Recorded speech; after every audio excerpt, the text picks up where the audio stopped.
Hello, everybody. Welcome along. It is very late, but we are here live. This is the Blue Monday live stream. And if I press the correct buttons for Ipswich versus Arsenal under-21, Joe, can we call this a cup final replay, given it's in the EFL Trophy against Arsenal under-21s? Are you having that? It sort of shows how far we've fallen, doesn't it, in the last, 42 years? Joe Fairs is here. If you are watching live, let us know that you can hear us okay. Get your comments in via YouTube or Twitter. We'll have a little back and forth, and then we will read out as many as we can. Simon says, clutching at straws there. Indeed, George says, how did we lose that? Joe, if I press some clever buttons here, we should be able to bring up the team. If I can remove that banner very, very quickly. There we go. Very, very similar to this past weekend. Cornell comes in goal. Chambers and Darber gets a game because Nsiala gets injured in the warm-up. Wolfenden, Kenlock gets a go at left back as well. And then pretty much as you were, Dazelle, Bishop, Nolan, Judge, Sears and Drinan. Can you give me your thoughts on that team, Joe? Can you focus a little bit on the centre-back pairing for me as well? Yeah, I was surprised to see such a strong team out of the players we had there. When you saw who we had on the bench, the likes of Emir Hughes, Jack Lancaster, James Wilson, the players that were on the bench on Saturday that weren't involved and then subsequently weren't involved again tonight. Corey and Darber came in and like I say, he looked like he gave a very good performance at the back there alongside Wolfie. I think he'd be pleased with how his game went, especially being a late replacement for Tota, who presumably was injured in the warm-up. There wasn't really many details about that, but it was a late change. Sure. The Arsenal team, Joe, you're very knowledgeable about your England representatives. Heard of any of this lot? Balogun is the one that is the sort of main man out of that lot. Played for Wigan and had just transferred to Rangers, but that's another Balogun, isn't it? Yeah, this guy's. I think he's American as well as English, so he's had played for the American youth teams and England. I don't know if who he's with at the moment, but he scored a hell of a lot of goals for the Arsenal under-18s. And I think Brentford tried to buy him last at some point last year. He's one of those refusing to sign a new contracts. He wants a move, and I think Brentford had a bid of 4 or 5 million in for him at one point. So he's a prospect.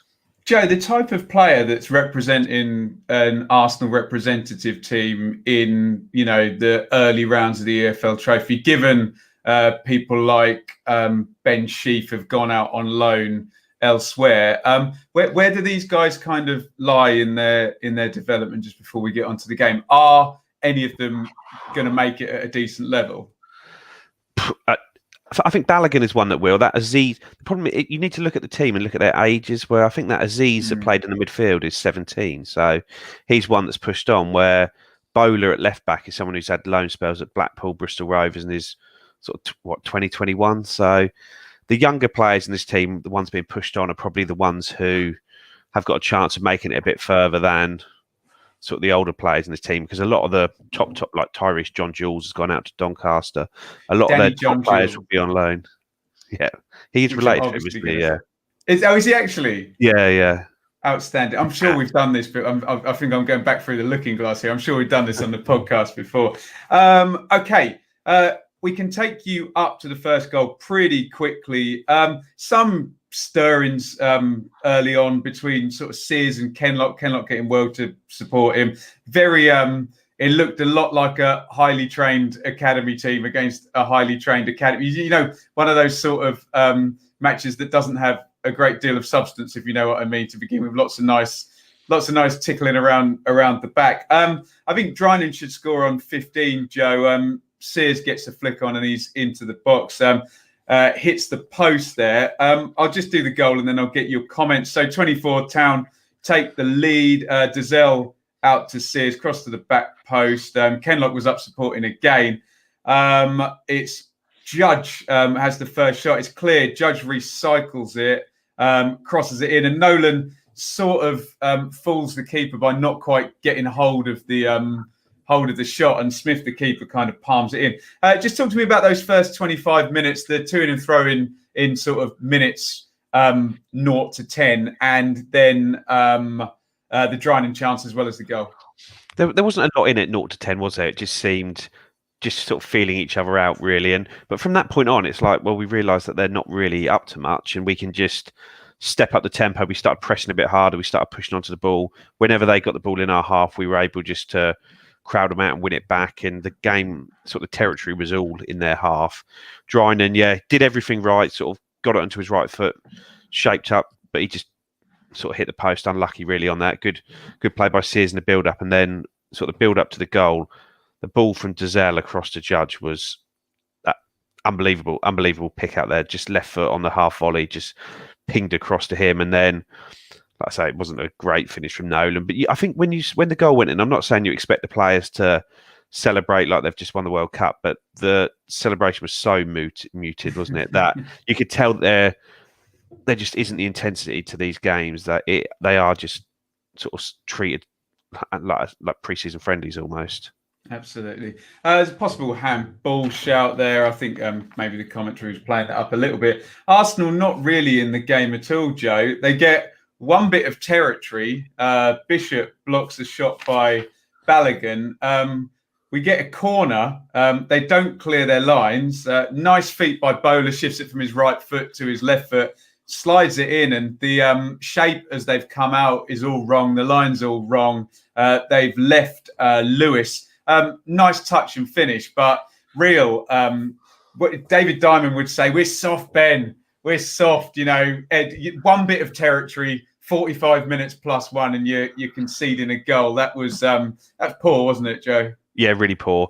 We should, even conceding the chance, we seem to make 2 or 3 errors to concede the initial chance for the corner, and then is it Sears who just he seems to have a chance to clear it, but runs over the ball, or I don't know what he does, and then all of a sudden I think maybe the whole defence thought he was going to make a clearance to it, but he didn't, and then it's sort of in the back of the net straight away. And good touch, good finish, but it was easy.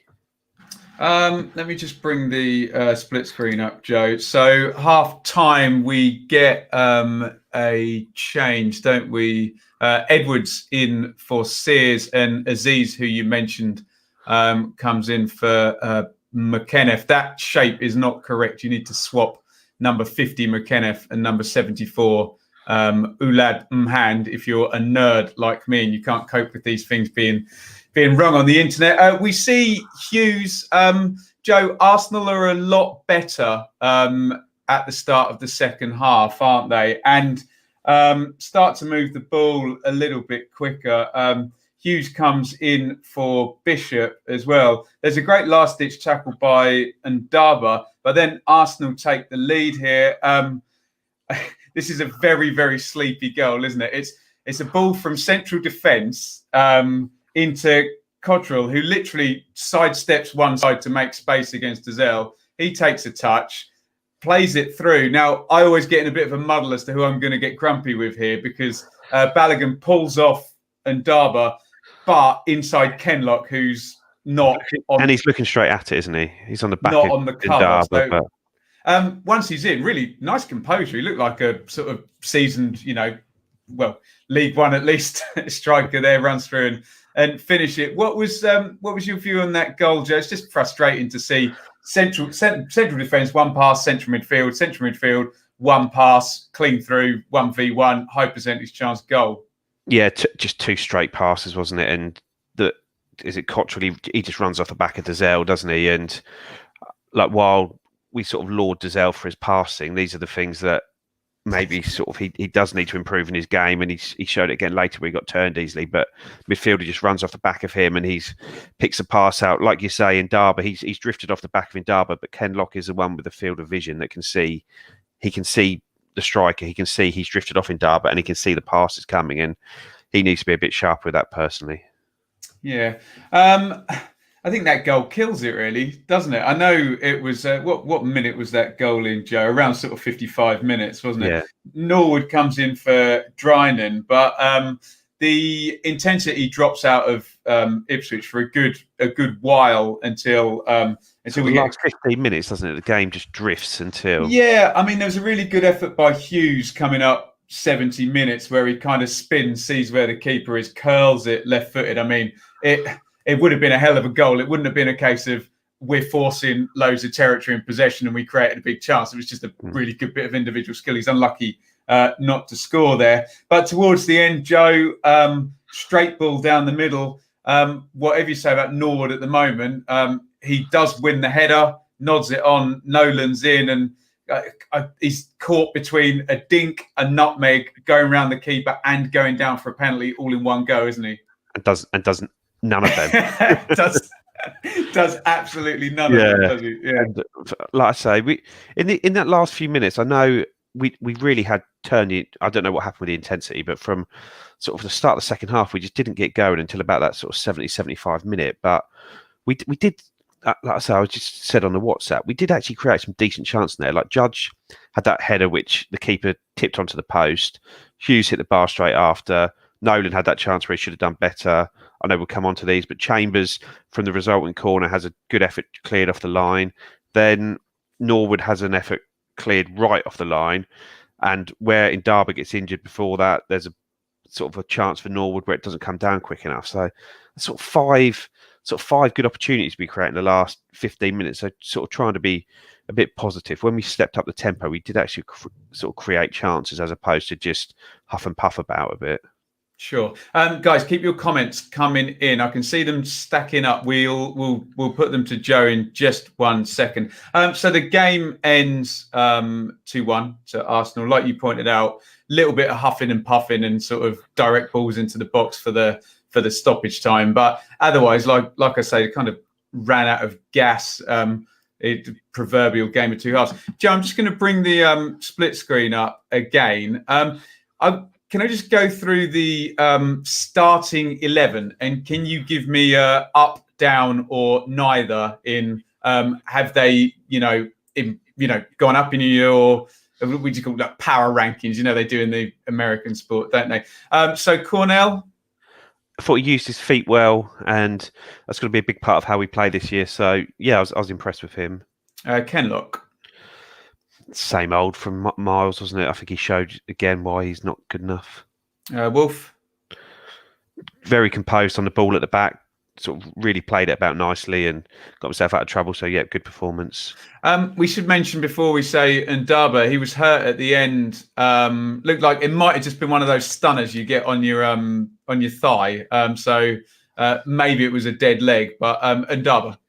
Yeah, good debut. Did what was asked him. Could have maybe done better with the second goal, but I thought just before that bit of defending, the sort of pace he showed to get back there, nice. Really good. Chambers at right back? Not as good as he was on Saturday, but still probably one of our more effective players. Lovely stuff. 2020, Chambers at right back. We're still here. You can still find it. Dazelle. Passing some sublime passes, way switched play, and I think we are just going to have to persist with him, but he probably does need maybe a Downs alongside him to do a bit more of his defensive work, because there are times. Joe, is that not a 4-2-3-1 configuration though, rather than a 4-3-3? Potentially, but I think Downs has got the legs to be able to defend and go. Okay, Bishop, he was quiet, wasn't he? Much quieter than he was Saturday, but some good moments. But I wasn't surprised to see him taking off. Nolan. Good first half, anonymous second half, really, wasn't it? Got the goal, and he should have had the second one at the end, but he just drifted out of the game in the second half. His pressing stopped, and he just went, really. What do you think of the balance of those three, Joe, in terms of, normally you like a stopper, maybe a playmaker, and then maybe a box-to-box. What do you think about those three in those roles, Bishop, Dazelle, Nolan? I think Dazelle is the right role as a quarterback. Bishop, you just find a way to get him in the team, but I'm not sure that Bishop and Nolan is the greatest combination. I think maybe Downs and Nolan, or Downs. I just think Downs instead of either of them improves us if he is going to play. But it just seems sometimes that they both sort of try and get a bit too deep rather than pushing on. Sure. Sears only played 45. Dangerous. I thought we did well actually. I thought we missed him when he went off, and I think that's more the balance of the side. I think when you're playing a 4-3-3, when you end up with sort of Edwards and Judge on, you end up dropping back. I think you do need someone who is first instinct is to try and get into the box, and Freddie does that. In terms of pattern of play as well, I know Kenlock's much maligned, but this idea of Sears being inverted and a left back coming over his shoulder, to be fair to Kenlock, he tried. Okay, it was mainly in the first quarter, wasn't it? But I do like that in terms of pattern of play, because you need, if you're going narrow 4-3-3, you need the fullback forward. Judge? Fine, yeah. Set pieces probably could have done a bit better tonight, but I think he generally got involved quite well, but sometimes just lacks that little bit of pace to beat a man and get a crossing in open play. Sure. Drinan? Should have scored, but I thought he did okay again. I thought he came back and played quite well. He didn't do as well as he did on Saturday, but I think maybe that's because it didn't lead to goals, the things he did do, but sort of done himself no harm. I just scrolled that a little bit, Joe. It's quite a revealing stat in there. Big chances missed, 6. Yeah, yeah. As in, it's weird with the whole metrics, isn't it? Because that doesn't often. So, for example, the Chambers one, where there's 2 people on the line, goes down as a big chance because of its proximity to goal. But there's some stats for you. So 51% Ipswich on the possession, 17 shots, only 6 on target. 6 off, 5 blocked, 7 corners to 1, 7 big chances again, big in quote marks there, 484 passes to 478 as well. So bit of an odd game, Joe. If I read you those stats in isolation, maybe you wouldn't come up with 2-1 as the score. What does that say about the defensive fragility? We're coming to your comments in just a second. Yeah, I think it probably showed that game was there for the taking, and we were a much better side than they are. They took their chance well, and I'm not going to sort of begrudge them the victory, but I think it showed that when we wanted to create, we could create decent chance against them. And why we didn't do so, was it a case of deliberately keeping the tempo lower, get these guys more minutes in their legs? I don't know, but I think we really should have won that one. Okay, we're just going to go through some of your comments, and then I'm going to ask Joe about Caden Jackson, so don't worry about commenting on that. All good. So it was evening, guys. Can you hear you loud and clear? Unlike the commentary at the start of the game, yeah, we missed Darling Brenner and Darren Ambrose. Well, Darren Ambrose is quite good, actually. Typically biased local radio commentary position taken by him. Definitely take the Arsenal captain on loan. His name was Mark McGuinness. You might have heard Darren Ambrose mention him a few times. There you go. Second half reminded me of the general can't put 2 halves together of last season. How did that happen after Saturday's performance, Joe? Just seemed tempo. I think it just was one that the players found it difficult to get themselves up for. It's just seemed in that second half, it just dropped out. And Darber, Thomas says, showed his lack of experience tonight. Do you agree with that, Joe? Maybe on the goal. I'd be interested to see whether Thomas thinks that's just on the goal or whether that was sort of generally in play. I thought he defended quite well generally. Too much overplaying in midfield. Nolan gets bored and lazy. Judge all over the place as usual. Not enough attacking threat. Is that harsh or fair, Joe? I think it's a little bit harsh because we did create chances even whilst we weren't offering enough for it. Matt says disappointing after a decent first half. I think we can all agree with that. One thing that really stood out was how big the difference is between Ward and Kenlock. Ward a significant upgrade on Kenlock, Joe? I think so. And to be fair to Miles, he's missed the last 3 or 4 pre-season games, so he's probably a few weeks behind in fitness as well. So I like Ward is a big upgrade, no doubt, and he played well Saturday. And we don't want him to be missing for any length of time this season. But I think sort of to give Kenlock sort of his dues, he is a couple of weeks behind. Samuel, what does it say about Nolan if he can't effect a game played behind closed doors against a bunch of kids? I mean, that kind of goes for when you're playing a first 11 against a representative team for everybody. Andrew says first half sounded really attacking for Ipswich, but most of the second half Ipswich sounded very flat. Didn't take their chances. Definitely flat, yeah. That's Mark. Tempo and pressing dropped off. No pressing off the front from Norwood for the first 10 minutes or so of him coming on.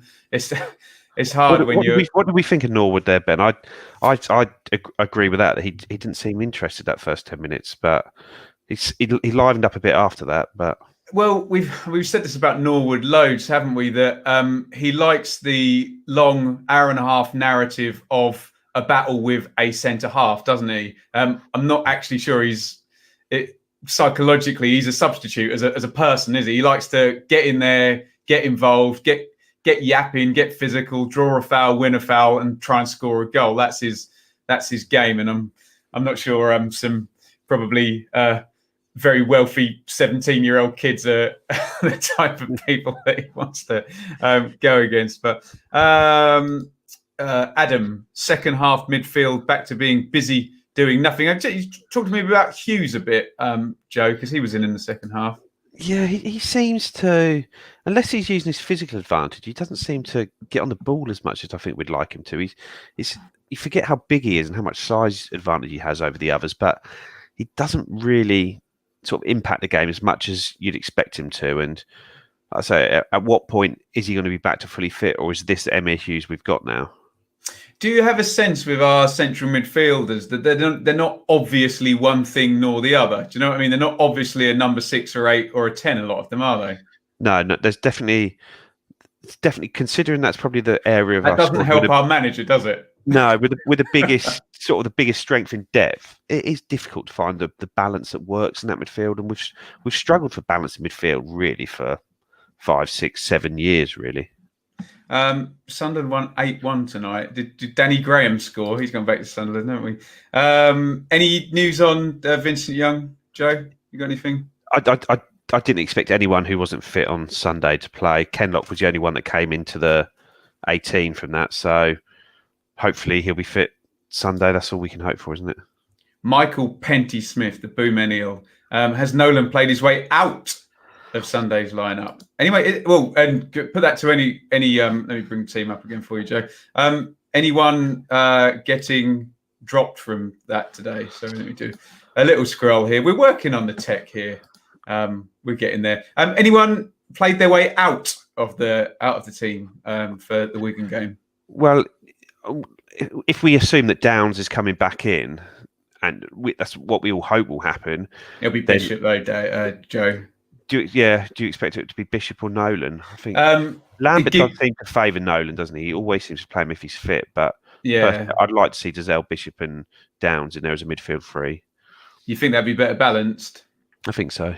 Yeah. Okay. I do not disagree with that. And then Drinan, I don't think, without knowing the fitness of Hawkins or Norwood, it's hard to know. But I don't think Drinan did enough tonight to sort of nail down his position to start on Saturday. I think I'll definitely I'm going to come to Adam's question last. Jim, Judge and Nolan didn't do themselves any favours in terms of being dropped.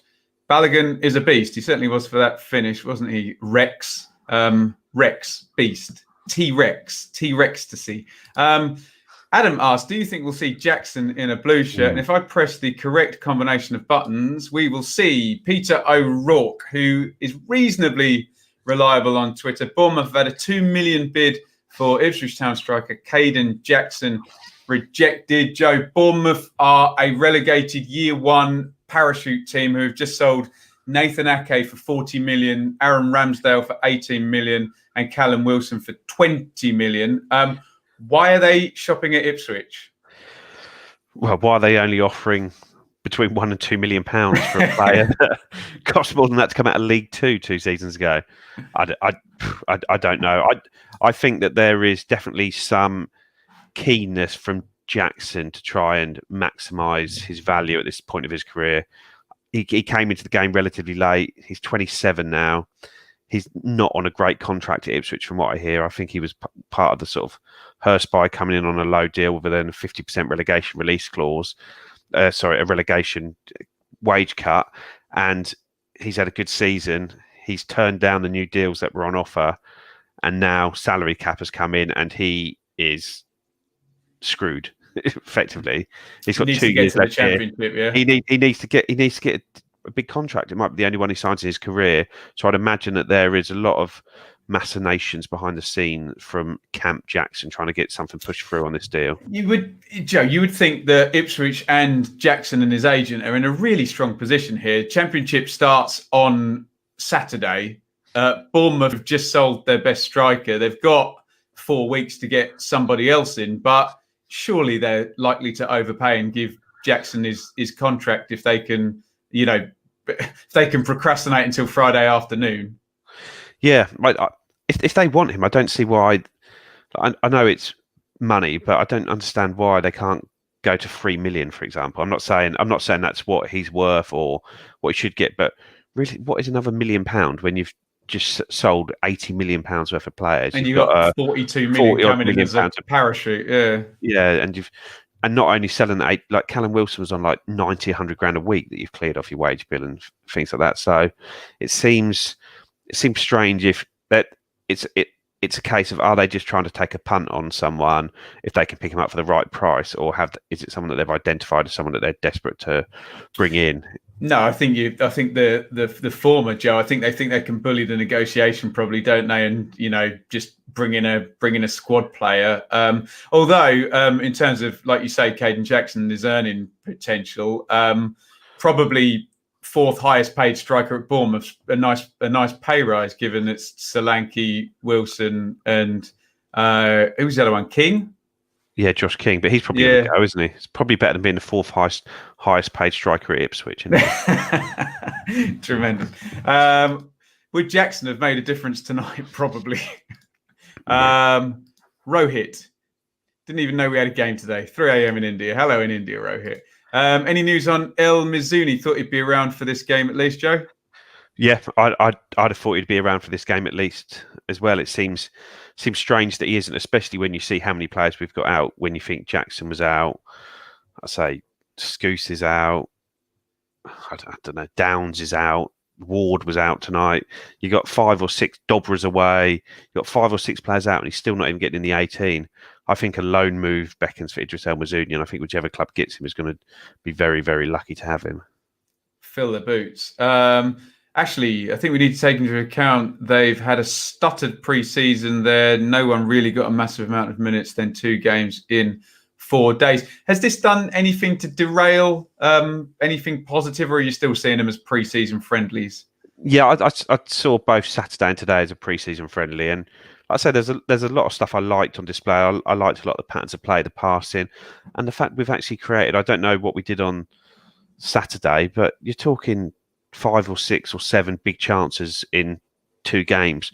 There were points earlier in the year in the last season where that would probably take us 4 or 5 games. Yeah, I was going to say that's a month's worth of chances, isn't it? We just were, as a team, did not create a huge amount, and we are starting to now.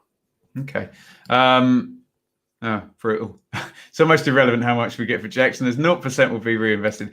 Would you take any Arsenal players from tonight on loan this season? Yes. Balogun and McGuinness, I think. Scott says, as a Birmingham fan, I've seen us interested in Jackson, but 2 million seems overpriced. What is achieved? Thoughts? I think Birmingham should buy him for at least 8 million, shouldn't they? Trillion can stump up 8. No, Birmingham not going to spend 8 million with Aitor Karanka filling his team with Spaniards for next to no money whatsoever. Yeah, I think the problem on it is that it's 2 million, but we paid 1.6 million for him. But we're also, because we're in League One, we're in a position where even if we sell him for 5 million, we can't spend any of that because we don't have room in our wage bill because of the new salary cap. So at best, we're going to sell him and bring in a loan player. So I understand the Birmingham, was it Scott, the Birmingham fan, thinking that he's not worth it. But the reality is, it's really not worth us selling anyone because we've got a very well-off owner and we can't replace anyone due to the salary cap restrictions. Right, Joe, we are coming up half hour, and what time is it? It's very, very late. It's 10:15. Guys, if you could, please hit the subscribe button over on YouTube, and please give us your feedback. The plan this year is that the Blue Monday podcast, as it was, will be a once weekly audio show, but we now have the ability to go live here on YouTube and on Twitter. So we are now filling the gaps we did with our extra podcast with live streams, but We are obviously led by what you want. If you do not want to watch us, we will not broadcast. And if you do want to watch us at a certain time. So let us know what you think. Richard and I did a Q&A at the back end of last week. We've got Joe on tonight to do this game. Let us know what you want in terms of live streams. It's likely to be this sort of thing midweek, which then means we can focus on the weekend's game for the pod. And we can always dive in. The mailbag's always bulging, Joe, from Twitter. We can always dive in at the back end of any week for any type of Q&A stream. So do let us know there. Joe, you're looking forward to... I've got to go to bloody work on Sunday now from 1 till 4 in Uxbridge, which is good because I have no money and I have no job anymore since COVID. But I'm not going to get to see this. But who is it? It's Craig and Richard and David, isn't it? I think those three. And your thoughts here? Wigan did not get pummeled by Fleetwood, as I imagined they did. They might. Joe Garner did score. I don't know. Have they played tonight? I haven't seen it tonight. No, I haven't checked. But your thoughts there? Given Sam Morsey will probably be sold before then, and Nathan Byrne will possibly be sold as well. Well, we couldn't be playing them at a better time for us or a worse time for them, because they're going to be a team that's going to be, until the transfer window shuts, they're not going to be able to get a team settled and sort of start it bedding in. But it's just a case of, I don't know, just trying to make sure we can go at them quickly and try and get on top of them and get ahead early and win, basically, because then we can let Joe Garner score, yeah? Yeah. Or Will Keane, is he there as well? He's training, yeah. Gary Roberts re-signed as well, didn't he? Oh, another one. Get the band back together. Just saw quickly from HCH, Idris was not at Lowestoft tonight. Sorry. I don't know where. Yeah, he didn't. He wasn't at Lowestoft tonight, so I don't know where he is, basically. But he What's does happening at Lowestoft? Was there another representative? The under-23s beat Lowestoft 2-1 thanks to a Liam Gibbs goal in the 91st minute. Nice one. Okay, we are going to say bye-bye. If you want to shout out, quickly comment and we'll give you a shout out there. Jim says, like it, keep going. Thank you. We're feeling our way through this, but when we started doing this podcast, Joe, you went on iTunes, you synced your iPad up to it, and you put your podcasts in there, and then you went on the train or whatever and listened to them. Now the world has changed since we started, so we are going live now. Enjoying the live streams. I'm enjoying this program. A bit more of a fans forum than the after match phone in. Joe Garner will score Sunday. We all know it. Cheers, guys, says Kevin. Right. Thank you, everybody, for getting involved. Please give us your feedback either via Twitter, as you can see scrolling on the button there, at Blue Monday ITFC, or you can do over here. If you would like to contribute to our efforts and our technology here, you can do so via Super Chat. You just hit the little dollar button next to where you put your comments in, or you can support via the Acast support facility. Joe, thank you very much for coming on. How was your Virgin live stream experience been? Yeah, good. Thanks to the guys for the comments as well. I think that helps it flow rather than just me trying to talk for half an hour. Oh, Joe, I find you very entertaining. And yes, as HCA, yeah, please hit the like button. I know people think, oh, I'd have to hit the like button, but actually, you're not supposed to mention the algorithms on YouTube, but it actually puts us up the algorithms, and then maybe more people can find this broadcast. But Joe, say goodbye. Goodbye, everybody. And it is goodbye from me, and I'm going to press the right button, and we're going to very professionally go to the outro. Thank you for watching, and see you at the weekend after the Wigan game with Richard, Craig, and David. David.